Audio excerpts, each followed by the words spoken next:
ಎಲ್ಲ ಆತ್ಮೀಯರಿಗೆ ನಮಸ್ಕಾರ. ಎಲ್ಲರೂ ಬಹಳ ಸಂತೋಷದಿಂದ ಈ ದಿನಗಳನ್ನು ಕಳೀತಾ ಇದ್ದೀವಿ. ಯಾಕೆಂತಂದ್ರೆ ಮೊಟ್ಟ ಮೊದಲನೇದಾಗಿ ಎಲ್ರಿಗೂ ಈ ಗೌರಿ ಗಣೇಶ ಹಬ್ಬದ ಶುಭಾಶಯಗಳನ್ನ ಕೋರ್ತಾ ಇವತ್ತೊಂದು ಪೌರಾಣಿಕವಾದಂಥ ಒಂದು ವಿಚಾರವನ್ನ ತಮ್ಮೆದುರಿಗೆ ಪ್ರಸ್ತಾಪ ಪಡಿಸ್ತಾ ಇದ್ದೀನಿ.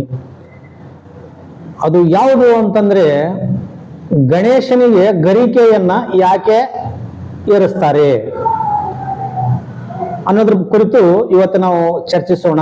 ಅದಕ್ಕಿಂತ ಮೊದಲು ಗೌರಿ ಗಣೇಶ ಹಬ್ಬ ಅತ್ಯಂತ ವಿಜೃಂಭಣೆಯಾಗಿ ನಡೀತಾ ಇದೆ. ಆಗಲೇ 3 ದಿವಸ ಕಳೆದ್ಬಿಡ್ತು.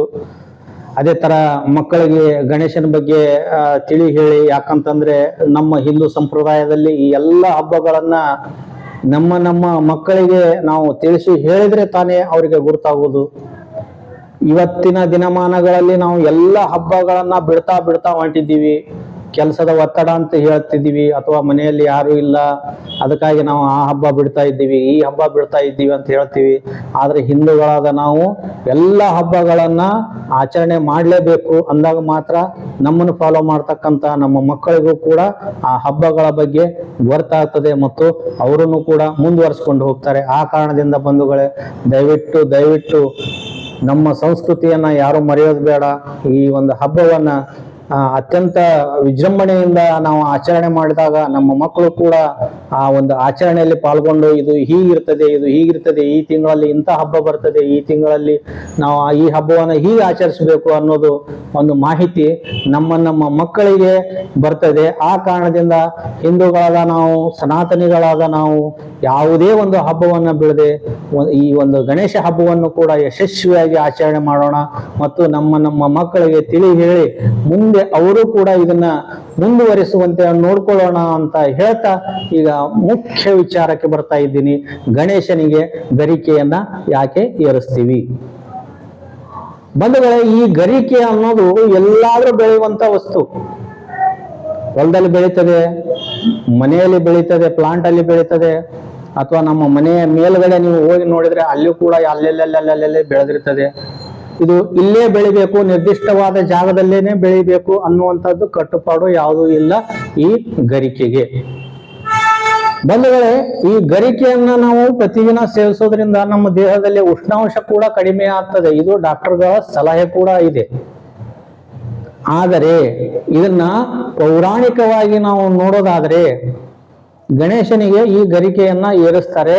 ಯಾಕೆ ಅಂತ ಪೌರಾಣಿಕವಾಗಿ ನೋಡುವುದಾದ್ರೆ, ಒಮ್ಮೆ ಏನಾಗ್ತದಂತೆ, ಅನಲಾಸುರ ಅನ್ನುವಂತ ಒಬ್ಬ ರಾಕ್ಷಸ ದೇವಲೋಕಕ್ಕೆ ಹೋಗಿ ದೇವತೆಗಳ ಮೇಲೆ ಯುದ್ಧ ಮಾಡ್ಲಿಕ್ಕೆ ಚಾಲು ಮಾಡ್ತಾನೆ.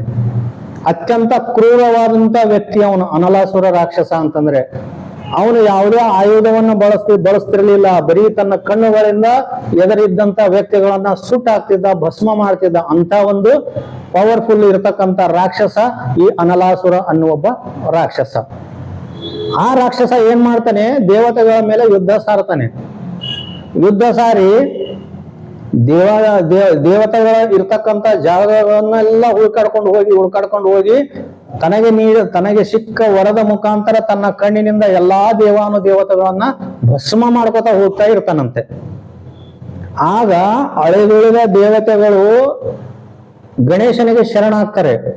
ಗಣೇಶ, ಏನಿದು ಇವನು ಈ ತರ ಮಾಡಿ ನಮ್ಮ ಒಂದು ಇರುವಿಕೆಯನ್ನೇ ಹಾಳು ಮಾಡ್ತಾ ಇದ್ದಾನೆ, ಇದಕ್ಕೆ ನೀನೇ ಮುಕ್ತಿ ತೋರಿಸ್ಬೇಕು, ಏನಾದ್ರೂ ಮಾಡು ಅಂತೇಳಿ ಗಣೇಶನಿಗೆ ಶರಣ ಹೋಗ್ತಾರಂತೆ.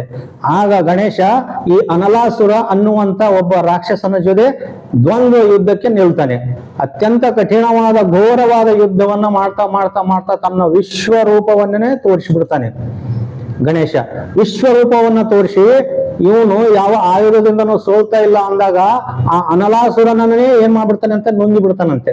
ಯಾರು? ಗಣೇಶ.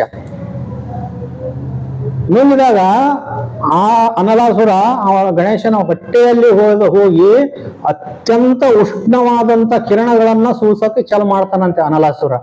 ಆಗ ಆ ಒಂದು ಉಷ್ಣವಾದಂತ ಕಿರಣಗಳು ಗಣೇಶನಿಗೆ ತಾಳ್ಕೊಳಕ್ ಅವಾಗ ಏನ್ ಮಾಡ್ತಾರೆ, ದೇವತೆಗಳೆಲ್ಲ ಅವನು ಹೊರಳೋದ್ ನೋಡಿ, ಅವನು ತೊಂದರೆ ಪಟ್ಕೊಳ್ಳೋದನ್ನ ನೋಡಿ, ಗಣೇಶ ತೊಂದರೆ ಪಟ್ಕೊಳ್ಳೋದನ್ನ ನೋಡಿ ಏನ್ ಮಾಡ್ಬೇಕು, ಯಾವ ಔಷಧಿ ಕೊಡ್ಬೇಕು, ಏನ್ ಮಾಡ್ಬೇಕು, ಎಂತ ಮಾಡ್ಬೇಕು ಅಂತ ಹೇಳಿ ವಿಚಾರ ಮಾಡಿದಾಗ ಋಷಿ ಮುನಿಗಳಿಗೆ ಈ ವಿಚಾರ ಗುರುತಾಯ್ತು. ಗರಿಕೆಯಲ್ಲಿ ಉಷ್ಣಾಂಶ ಕಡಿಮೆ ಮಾಡುವಂತ ಶಕ್ತಿ ಇದೆ ಅನ್ನೋದು ಗುರುತಾಯ್ತು. ಆಗ ಎಲ್ಲರೂ ಕೂಡ ಗರಿಕೆಗಳನ್ನ ಕಿತ್ಕೊಂಡ್ಬಂದು ಗಣೇಶನ ಹೊಟ್ಟೆಯ ಮೇಲೆ, ಆಯ್ದ ಭಾಗಗಳ ಮೇಲೆ ಆ ಒಂದು ಗರಿಕೆಯನ್ನ ಇಡ್ತಾ ಬಂದ್ರಂತೆ. ಆಗ ಗಣೇಶನಿಗೆ ಆದಂತ ಉಷ್ಣ ಕಡಿಮೆ ಆಗಕ್ ಪ್ರಾರಂಭ ಆಯ್ತಂತೆ. ಅನಲಾಸುರ ಅಲ್ಲೇ ಹೊಟ್ಟೆಯಲ್ಲೇನೆ ಕರಿಗೆ ಹೋಗ್ಬಿಟ್ನಂತೆ.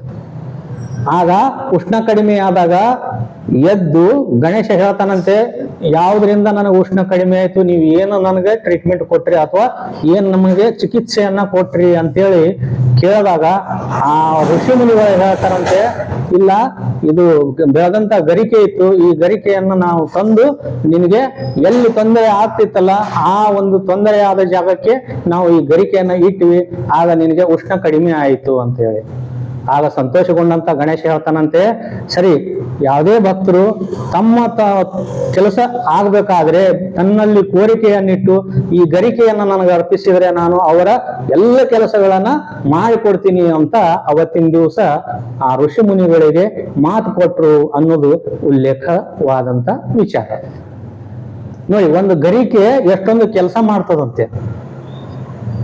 ಆ ಗರಿಕೆ ಪ್ರಿಯ, ಮೋದಕ ಪ್ರಿಯ, ಮೂಷಿಕ ಪ್ರಿಯ, ಹೀಗೆ ಗಣೇಶನಿಗೆ ಸಾವಿರಾರು ಹೆಸರುಗಳಿವೆ. ಆ ಎಲ್ಲ ಹೆಸರುಗಳಲ್ಲಿ ಇದು ಒಂದು ಹೆಸರು, ಗರಿಕೆ ಪ್ರಿಯ ಗಣೇಶ ಅಂತ. ನೋಡಿ ಬಂಧುಗಳ, ನಾನು ರಿಸರ್ಚ್ ಓದ್ತಾ ಇದ್ದಾಗ ಈ ವಿಚಾರ ನನಗೆ ಬಂತು.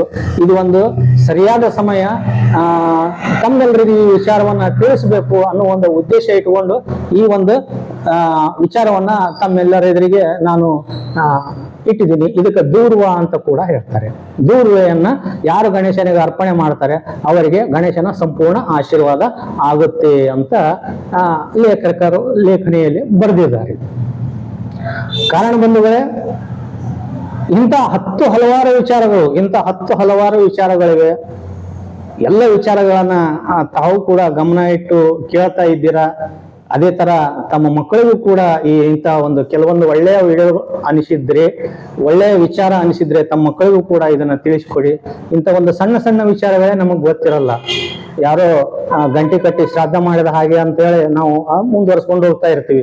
ಗರಿಕೆ ಸಿಕ್ಕಿಲ್ಲ, ನಾನು ಗಣೇಶನ್ ಕೂಡಿಸಿಲ್ಲ ಅನ್ನುವಂತ ಮಹಾನುಭಾವರು ಬಹಳ ಇದ್ದಾರೆ ಈ ಕಾಲದಲ್ಲಿ. ಅದಕ್ಕಾಗಿ ಗರಿಕೆಯ ಮಹತ್ವ ಏನು ಅಂದ್ರೆ, ಗರಿಕೆಯ ಮಹತ್ವ ಇದು. ಅನಲಾಸುರ ರಾಕ್ಷಸನನ್ನ ಕೊಂದಾಗ ಗಣೇಶನ ಹೊಟ್ಟೆಯಲ್ಲಿ ಉಷ್ಣಾಂಶ ಹೆಚ್ಚಾಯ್ತು. ಆ ಉಷ್ಣಾಂಶವನ್ನ ಕಡಿಮೆ ಮಾಡೋಕೆ ಈ ಗರಿಕೆಯನ್ನ ಗಣೇಶನಿಗೆ ಅರ್ಪಿಸಿದಾಗ ಗಣೇಶ ನೆಮ್ಮದಿಯಿಂದ ಇದ್ದ. ಗರಿಕೆ ಏರಿಸಿದ ಭಕ್ತರಿಗೆ ಗಣೇಶ ಆಶೀರ್ವಾದ ಮಾಡಿದ. ಇಷ್ಟು ನಾನು ತಮ್ಮೆಲ್ಲರೆದುರಿಗೆ ಹೇಳಬೇಕಾದಂತ ವಿಚಾರ. ಇದನ್ನ ತಮ್ಮೆಲ್ಲರೆದುರಿಗೂ ನಾನು ಇದು ಸರಿಯಾದ ಸಮಯ ಅಂತೇಳಿ ಪಡಿಸಿದ್ದೀನಿ. ಇದು ತಮ್ಮೆಲ್ಲರಿಗೆ ಒಳ್ಳೇದನ್ಸಿತ್ತಂತ ಅಂದ್ರೆ ಯಥ ರೀತಿ ಕೇಳ್ತಾ ಇದ್ದೀನಿ. ಲೈಕ್ ಮಾಡಿ, ಮತ್ತೆ ಶೇರ್ ಮಾಡಿ, ಕಮೆಂಟ್ ಮಾಡಿ, ಸಬ್ಸ್ಕ್ರೈಬ್ ಆಗೋದನ್ನು ಮಾತ್ರ ಮರಿಬೇಡಿ. ಧನ್ಯವಾದಗಳು.